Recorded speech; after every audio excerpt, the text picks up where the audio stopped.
Sir Edrin Vellas, the Gallant Knight. Beginnings. These records tell of a valiant knight, his humble beginnings and his heroic deeds in the service of our kingdom, inspiring many young squires with his legacy. Sir Vellas's story acts as a beacon of what a true Stormwind knight ought to be: fearless, chivalrous, and compassionate. Born the son of a simple farmer, Edrin lived an unremarkable life with his father on the edge of the forest of Elwyn. Most of his time was spent assisting him on the fields, planting the crops, caring for the ox, carrying the tiller, and feeding the countless hens that scurried around their home. When visiting the town of Goldshire to sell their wares, he caught glimpses of what the world outside of his ordinary home could be: merchants with wares from far away, dazzling in the summer sun. Knights of Stormwind in their prideful armour, donning the powerful lion of King Barathon. This part of the world, so far and yet so close, fascinated him dearly. His father had long battled with a grievous sickness taking its toll on his health. One fateful day he broke down on the field, coughing blood and sweating heavily. Edrin rushed to bring him to bed, as he had done many times before. Fighting the disease, he tasked his son to pick their remaining silver and seek the priests of Northshire Abbey for aid. Promising his father that he'd return with help, the young man ran as fast as he could to the Northern Abbey. Arriving at Northshire Abbey, the forest had already been drenched in heavy rainfall and night had begun to fall. Knocking on the grand wooden doors of the stone building, Edrin pleaded for their help, yelling against the rain drowning out his voice. After minutes upon minutes of knocking, the doors finally opened. A guard with a lantern in his hand stood before him, a disgruntled look upon his face.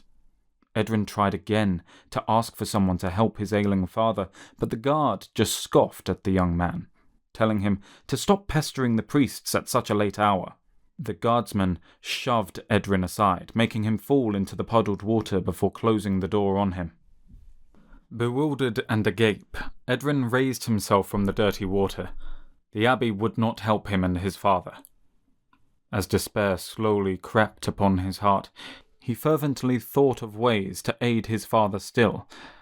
There had to be someone, something, that could rescue him from his sickness. Edrin was agitated as he ran back to Goldshire in hopes of finding a kind soul. The town was mostly empty, with many people hiding from the rain inside their houses or the inn. Only one merchant remained on the town square, putting the last of his wares onto his wagon. Potions and vials. Rarely were there ever alchemists visiting Goldshire. This must have been Edrin's stroke of good fortune. Edrin didn't hesitate asking the merchant for help, telling him of the symptoms of his father's ailment.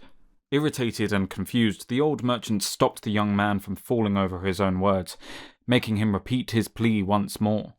Listening to the desperation in his voice, the merchant pondered. Losing more and more time, Edrin begged him for his aid, offering all the silver he had on him. It was clear to the old man that the father's son was in bitter need of assistance.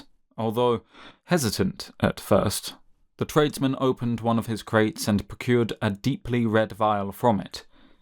It would be Edrin's in exchange for all the silver that he had. With potion in hand, the run through the darkened forest became increasingly difficult. Elwyn was barely illuminated by the moonlight breaking through the clouds of rain. Thanks to knowing his way home by heart, Edrin was able to return home safely. Drenched and full of dirt, he rushed upstairs to his father's bed. The candle he had placed before leaving was just short of burning out. His father was breathing erratically. His skin cold and sweat had stained the bedsheets. Full of panic and shock, Edrin poured the potion into his father's mouth. The liquid gathered and spilled past the side of his pale lips. Before long, Edrin realized that not even the potion could save his father anymore.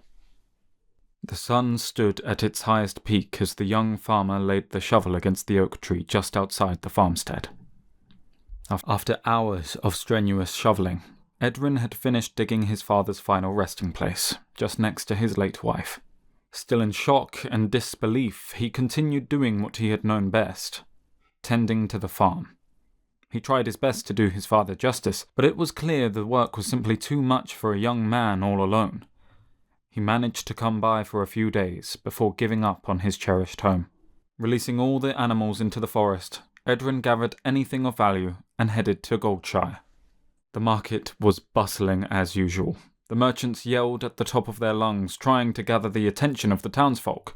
It was Edrin's plan to sell the few valuable things he had brought with him, but none of the tradesmen even batted an eye to him.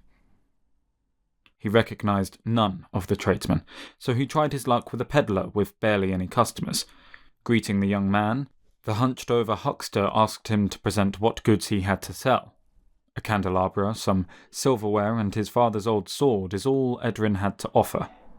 The merchant threw a frosty gaze upon his wares and with a disapproving gesture told him his junk is worth barely any silver, let alone copper. Edrin was hurt and insulted by the scrawny merchant's words, flouting the remaining keepsakes from his home. Either way, if he wanted to sleep in a warm bed at the inn, he had to get some money. It was doubtful he would have any more luck with the other peddlers. Reluctantly, he unsheathed the sword and placed it on the counter.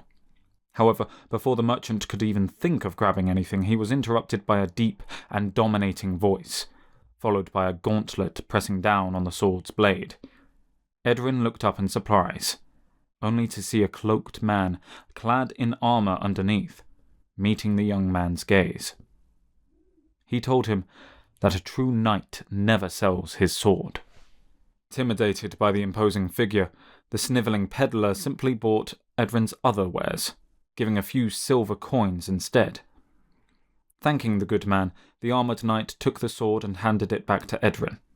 As quickly as he appeared did he leave. Still bewildered, Edrin threw a glance at the man, pondering about what just happened.